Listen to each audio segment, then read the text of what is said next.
Mucho hemos hablado en el canal de los planes ferroviarios del país vecino, que nos afectan directamente y en donde se están dando pasos decisivos que te cuento en este vídeo.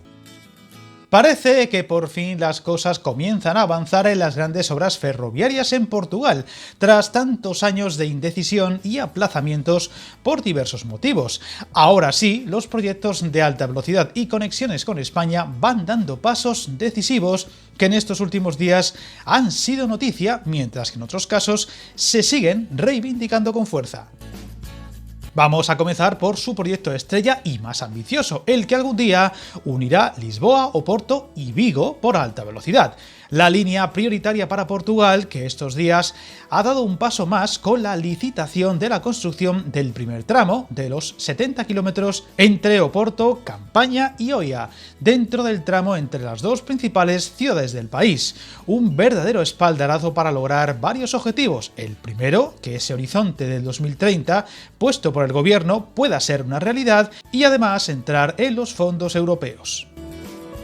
Este proyecto incluye la adjudicación de una serie de contratos de asociación público-privada para construir este primer tramo, en donde las empresas y consorcios interesados tendrán una colaboración a 30 años, 5 para la construcción y 25 para la explotación. La concesionaria contará con una financiación de 625 millones, ya negociada con el Banco Europeo de Inversiones y pagos anticipados por el Estado. La primera etapa de esta esperada línea se dividirá en 3 tramos: Oporto-Oia, Oia-Soure y Soure-Carregado, y en cada caso se construirá con un contrato de asociación público-privada independiente del resto. Tras la licitación de este primer contrato, se licitará el segundo 3 o 4 meses después, según ha publicado Infraestructuras Portugal. Para cada contrato de asociación se firmará un contrato de concesión para el diseño, construcción, mantenimiento y financiación. Viajar en tren nunca fue tan fácil. En trenes.com encuentra y reserva tus billetes de Renfe, Wigo, Irio y muchos otros países europeos. Vive experiencias únicas a bordo y recuerda, si vas sobre raíles, está en trenes.com.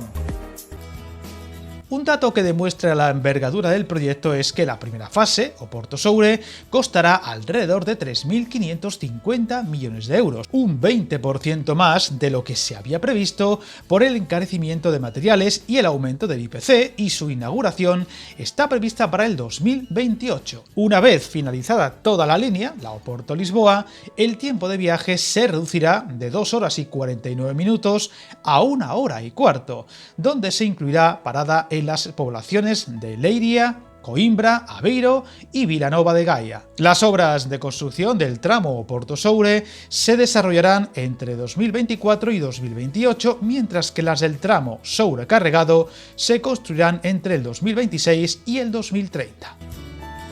El otro proyecto capital es el Évora-Elvas, ya muy avanzado y donde se sigue con la idea de tenerlo listo este mismo año, posiblemente tras el verano, y buena prueba de ello es que ya se ha realizado la primera circulación ferroviaria en esta línea de alta velocidad que comunicará con Badajoz, suponiendo el hito de ser la primera circulación en una línea de este tipo en Portugal.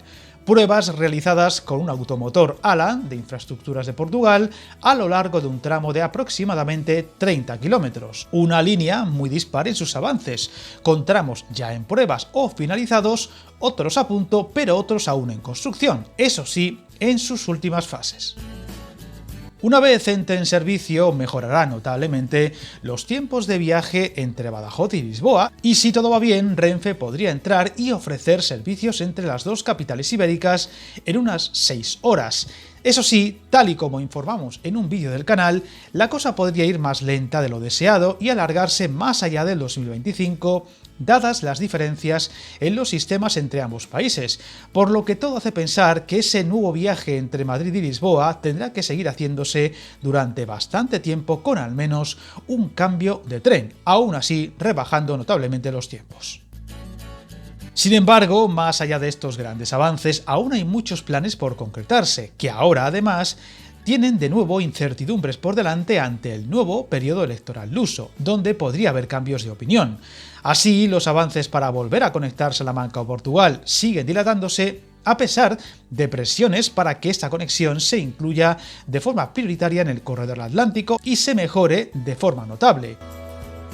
Otro punto clave serán los avances para conectar Vigo a la frontera portuguesa y aprovechar la línea hasta Oporto y su aeropuerto, donde no debería haber grandes problemas, pero aún con pasos decisivos pendientes por darse y, por supuesto, al sur, la conexión ahora más olvidada, pero que cada vez tiene más visos de pelearse, entre Huelva y Faro, más aún en el marco actual de promoción de la Unión Europea de las conexiones transfronterizas por tren, donde no podemos olvidar la relevancia de esta zona también en mercancías, que podría tener aún más importancia si va saliendo adelante la reapertura de la Vía de la Plata, donde estos días se ha anunciado la salida a la redacción del estudio de viabilidad y que uniría ininterrumpidamente por tren Gijón y Huelva y que tendrá una duración de 2 años. Parece claro que Portugal se está moviendo y con decisión, aunque no sin dejar de lado las incertidumbres o las obras pendientes que esperemos vayan avanzando y a la velocidad necesaria.